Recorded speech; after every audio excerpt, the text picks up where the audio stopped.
প্রকৃতির শুভ্র চাদরে ঢাকা মোহনীয় রূপ যখন চরম বিপর্যয়ের বার্তাবাহক, যুক্তরাষ্ট্র বর্তমানে ঠিক সেই অভিজ্ঞতার মধ্য দিয়েই যাচ্ছে। যে তুষারপাত একসময় রূপকথার মেঘের দেশের কথা মনে করিয়ে দিত, সেই তুষারই এখন রূপ নিয়েছে এক ভয়াবহ মরণ ফাঁদে।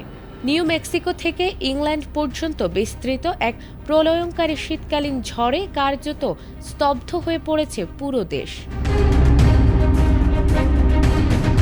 ভয়াবহ শীতকালীন ঝড়ে বিপর্যস্ত যুক্তরাষ্ট্রের বিস্তীর্ণ অঞ্চল। নিউ মেক্সিকো থেকে নিউ ইংল্যান্ড পর্যন্ত তুষারপাত, বরফ ও শিলাবৃষ্টির কারণে দেশ জুড়ে প্রায় ১৩,০০০ ফ্লাইট বাতিল করা হয়েছে। একই সঙ্গে বিদ্যুৎ সংযোগ বিচ্ছিন্ন হয়েছেন অন্তত ১,২০,০০০ মানুষ। পরিস্থিতি মোকাবেলায় অন্তত ১২টি অঙ্গরাজ্যে জরুরি অবস্থা ঘোষণা করা হয়েছে। ভারতীয় সংবাদ মাধ্যম এনডিটিভি জানিয়েছে, শনিবার ঝড়টি আঘাত হানার পর থেকেই যুক্তরাষ্ট্রের বিভিন্ন অঞ্চলে বড় ধরনের বিপর্যয় দেখা দিয়েছে। ন্যাশনাল ওয়েদার সার্ভিস জানিয়েছে, শনিবার থেকে সোমবার পর্যন্ত দক্ষিণ রকি পর্বতমালা থেকে নিউ ইংল্যান্ড পর্যন্ত ভারী তুষারপাত ও বরফ ঝড় অব্যাহত থাকতে পারে। বার্তা সংস্থা এপির তথ্য অনুযায়ী প্রায় ১৪ কোটি মানুষ, যা যুক্তরাষ্ট্রের মোট জনসংখ্যার ৪০%-এরও বেশি, এই শীতকালীন ঝড়ের সতর্কতার আওতায় রয়েছে।